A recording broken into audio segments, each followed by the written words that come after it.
नमस्कार मित्रों, स्वागत है आपका हिंदी आलू यूट्यूब चैनल पर। प्रस्तुत हैं हम एक नई रणनीति के साथ जो कि एलटी ग्रेड परीक्षा के लिए है।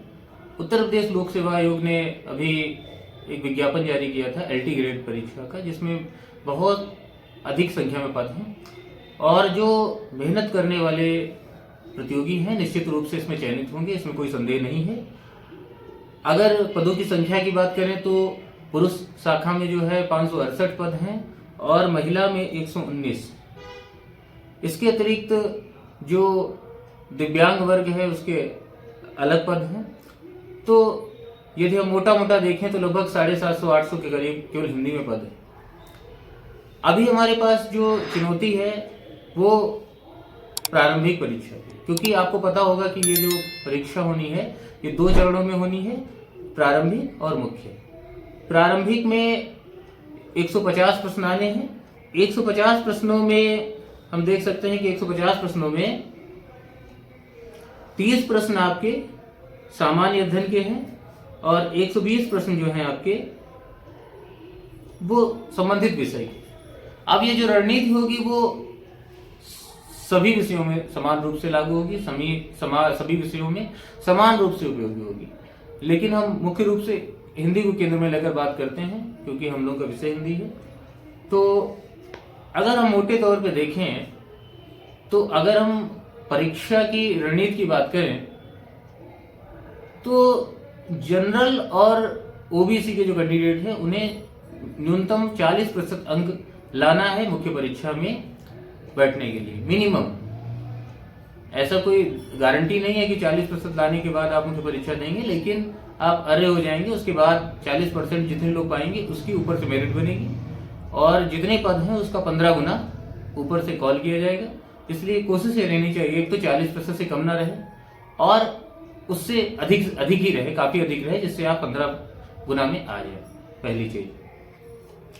और अनुसूचित जाति और अनुसूचित जनजाति के जो अभ्यर्थी हैं उनके लिए यह जो मार्क्स है वो 35% है, 35% है। तो इतना जो है अंक लाना अनिवार्य है। तो इसकी रणनीति क्या होनी चाहिए इस पर आज हम लोग बात करेंगे।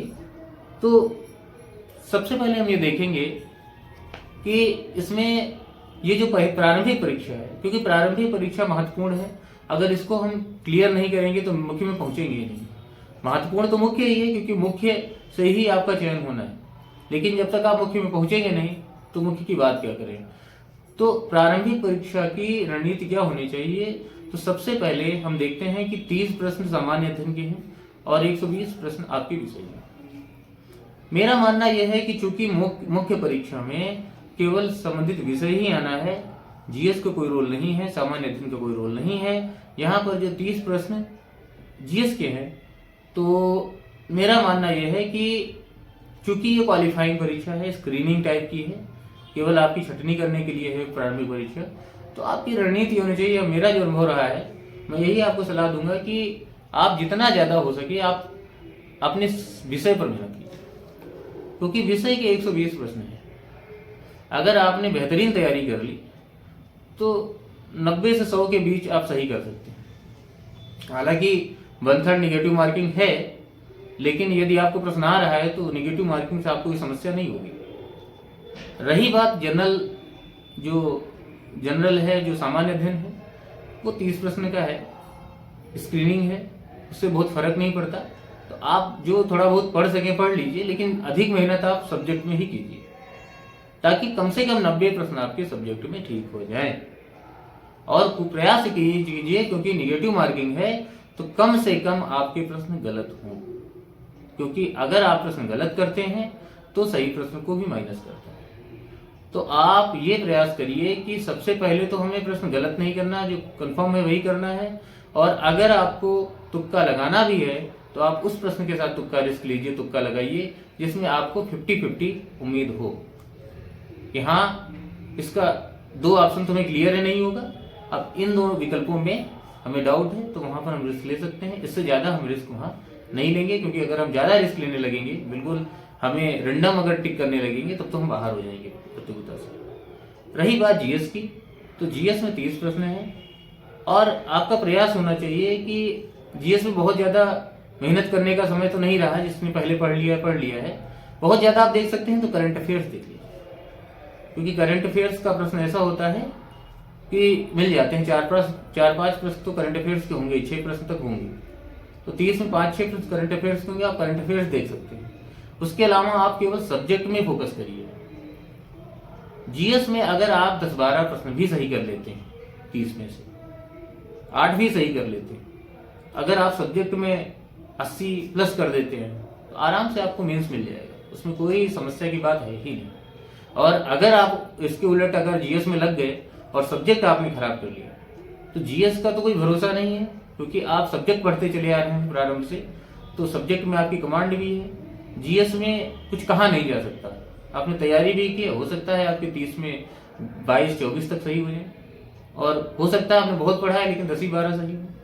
उस स्थिति में आप माइनस में चले जाएंगे। इसलिए सब्जेक्ट में आपका विश्वास है तो आप सब्जेक्ट में बहुत अच्छा करिए, और जीएस में मेरे अनुमान से आप करंट अफेयर्स अच्छे से देख लीजिए, तो करंट अफेयर से 6 से 7 प्रश्न मिल ही जाएंगे। और उसके अलावा जैसे इकोनॉमिक्स है और पॉलिटी है, तो ये जो क्षेत्र होते हैं इनमें भी कई उसमें जो है करंट अफेयर्स से जो प्रश्न है वो पूछ दिए जाते हैं। जो कोई अगर लीगल कोई डिस्प्यूट हुआ है, या कोई ऐसा विधेयक आया है, या ऐसा कुछ बजट, जैसे कि इकोनॉमिक्स में बजट हो गया, इस तरह के मुद्दों से जो है प्रश्न पूछे ही जाते हैं। अगर हम इन्वायरमेंट की बात करें तो इन्वायरमेंट में जो भी हाल ही में कोई अगर त्रासदी आई है, कोई भूकंप या कोई चक्रवात आया हुआ है, या ऐसी चीजें हैं जिनमें भारत जो है प्रत्यक्ष या परोक्ष रूप से संबंधित है, तो उससे प्रश्न पूछे ही जाते हैं। तो ये एक आप अगर सामान्य अध्ययन के एक सामान्य नजरिया बनाएंगे तो 10 से 12 प्रश्न आराम से सही हो जाएंगे। इससे ज्यादा आपको वहां श्रम करने की आवश्यकता नहीं है, क्योंकि अगर उधर आप ज्यादा बिजी हो जाएंगे तो सब्जेक्ट आपका माइनस हो जाएगा। तो आपको चूंकि मेंस में भी सब्जेक्ट से ही मतलब है, एलटी ग्रेड के मेंस में 20 प्रश्न आने हैं, 10 प्रश्न लघु होने हैं और 10 विस्तृत उत्तरीय होने हैं, और ये 20 प्रश्न केवल सब्जेक्ट के ही आने हैं। तो आप अगर अभी से मेंस की तैयारी में रखेंगे, क्योंकि मेंस का सिलेबस ही प्री का सिलेबस है, मेंस की तैयारी रखेंगे और मेंस की आंसर राइटिंग करते चलेंगे तो मेंस की तैयारी अपने आप होती जाएगी। और चूंकि मेंस में तो सब्जेक्ट ही आना है, तो सब्जेक्ट की तैयारी रहेगी तो प्री में भी आप अच्छा कर जाएंगे, और मेंस तो आपका अच्छा है ही, आप तैयार करते चल ही रहे हैं, तो निश्चित आपका चयन हो जाएगा। दूसरी एक बात और है जो मैं प्रतियोगी में बार बार देखता हूँ, प्रतियोगी अपने मन में एक मेरिट तय कर लेते हैं एग्जाम के पहले ही, कि मुझे हिंदी में या मुझे अपने सब्जेक्ट में कम से कम 120 में 100 सही करना है। देखिए, जब तक क्वेश्चन पेपर आपके सामने नहीं है आप कुछ कह नहीं सकते कि आप कितना सही कर सकते हैं, कितना सही नहीं कर सकते। अगर बहुत ज्यादा आप उम्मीद बांध लेंगे अपने आप को कि हमें 100 ही सही करना है, तो कई बार होता है आप निगेटिव मार्किंग का शिकार हो जाएंगे, क्योंकि आप उस प्रेशर में आके, मान लीजिए प्रश्न पत्र कठिन आ गया, आपको तो नहीं आइडिया प्रश्न पत्र कैसे आना है, मान लो बहुत कठिन आ गया, इतना कठिन आ गया आपको 70 प्रश्न भी नहीं आते, और उस दबाव में आपको, क्योंकि 100 सही करके आप ठान के आए घर से सब्जेक्ट में, तो गोला भर देंगे 110 115, फिर आप माइनस में चले जाएंगे, फिर आपका 40 भी नहीं बचेगा। तो इसलिए पहले से बहुत ज्यादा प्रेडिक्शन, बहुत ज्यादा मेरिट तय दिमाग में मत करिए, केवल आप अपनी तैयारी करिए, सिलेबस के अनुसार तैयारी करिए, और जब प्रश्न पत्र आए तो आत्मविश्वास के साथ अपने पर भरोसा रख के प्रश्नों का उत्तर दीजिए। प्रयास ही होना चाहिए कि जो सरल प्रश्न है वो हमसे कहीं भी गलत ना हो, और जो कठिन प्रश्न है ये प्रयास होना चाहिए कि अधिक से अधिक कठिन प्रश्न भी हमसे सही हो जाए, तब आप मेरिट में आ जाएंगे। देखिए, अगर आप सरल प्रश्न गलत करते हैं तो आप मेरिट से अपने आप बाहर हो जाएंगे, क्योंकि सरल प्रश्न सबको सरल लगते हैं और सबके सही होते हैं, तो वहां लड़ाई नहीं होती। लड़ाई होती है कठिन प्रश्नों में। कठिन प्रश्न आप जितना सही करते हैं उतना आप जो है अंदर आते चले जाते हैं। तो इस बात का विशेष ध्यान रखिए। मैंने देखा है विद्यार्थी पहले से ही मेरिट तय कर लेते हैं कि हमको तो 150 में 130 सही करना है। भाई पेपर कठिन है तो आप 130 कैसे सही कर देंगे? फिर आप दबाव में आ जाएंगे, फिर आपका ब्लड प्रेशर बढ़ जाएगा पेपर के दौरान, फिर आपका जो आता हुआ प्रश्न है वो भी गलत हो जाएगा। इसलिए इस सब फेर में ना पड़िए, आप केवल तैयारी करिए और ईमानदारी से एग्जामिनेशन दीजिए। यकीन मानिए आपका चयन पक्का होगा। बस ये है, रणनीति यही होनी चाहिए कि आप सब्जेक्ट में बहुत अच्छी तैयारी करके करिए, क्योंकि अगर आप प्री पास भी हो गए तो आपको मेंस में सब्जेक्ट से टकराना ही है। आपको मेंस लिखना है, आपको 10 लघु उत्तरीय लिखना है, आपको 10 विस्तृत उत्तरीय प्रश्न लिखना है। तो बिना सब्जेक्ट अच्छा तैयार किए, बेहतर तैयार किए, बेहतर लिखे, केवल पढ़ने से नहीं, लेखन भी, अभिव्यक्ति कौशल आपका महत्वपूर्ण है, सब कुछ तय करेगा कि आप LT ग्रेड में अंतिम रूप से चयनित होंगे या नहीं होंगे। इसलिए मैं इतना ही कहूँगा कि अपने ऊपर भरोसा रखें और समय को एक निश्चित ढांचे में समयबद्ध करके एक सही टाइम देकर हर पार्ट को सिलेबस के अकॉर्डिंग आप तैयारी करिए, तो आप निश्चित रूप से सफल होंगे। अब हिंदी के साथ साथ आपको इसमें देखना है कि संस्कृत भी है और व्याकरण भी है। तो संस्कृत और व्याकरण में भी, संस्कृत में बहुत कठिन नहीं है, आपको रचनाएं देखनी है जो सिलेबस में लगी हुई है, रूप वगैरह देखना है, पढ़ते चले आ रहे हैं। इसका एकदम बिल्कुल इजी नंबर आपको मिल जाएगा अगर आपने थोड़ी मेहनत कर ली, इसका रिवीजन अच्छे से कर लीजिए। व्याकरण इसमें निर्णायक रोल अदा करेगा, तो थोड़ा व्याकरण को अच्छे से देख लीजिए। जैसे पर्यायवाची शब्द है, विलोम है, तद्भव तत्सम है और वर्तनी शुद्धि है, इस तरह के प्रश्न आपसे गलत नहीं होने चाहिए, क्योंकि ये बिल्कुल सिंपल है। अगर आप अच्छे से प्रैक्टिस रखेंगे तो इसके सवाल गलत नहीं होंगे। तो इसका ध्यान रखिए कि ये पोर्शन आपका व्याकरण का पोर्शन, आपका संस्कृत का पोर्शन और साहित्य का तो आप पढ़ ही रहे हैं। तो ये अगर आप तीनों लेके चलेंगे अच्छे से, सही मैनेजमेंट करके, तो आप तीनों जब सही लेके चलेंगे तो आराम से आप जो है 120 में सब्जेक्ट में आपके 100 के करीब या 90-100 आराम से पहुंच सकते हैं, अगर बहुत ठीक पेपर आया और स्तरीय पेपर आया। और इजी आ गया तो उससे ऊपर भी जा सकते हैं।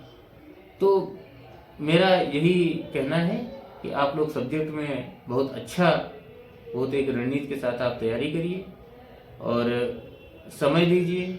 और एक चीज और है कि इस समय जो है आप सब्जेक्ट में, क्योंकि समय कम बचा है, तो प्रैक्टिस से प्रीवियस ईयर खूब लगाइए। आपकी यूथ की आती है और भी AGP की आती है, कई ऐसी हैं, आप उनको लगाइए, अधिक से अधिक लगाइए। एक जितना आप क्वेश्चन को कई बार लगाएंगे, आप एक प्रैक्टिस पेपर कई बार लगा लीजिए, क्योंकि अगर वो प्रश्न आपको एग्जामिनेशन मिल जाए तो फिर आपसे गलत ना हो।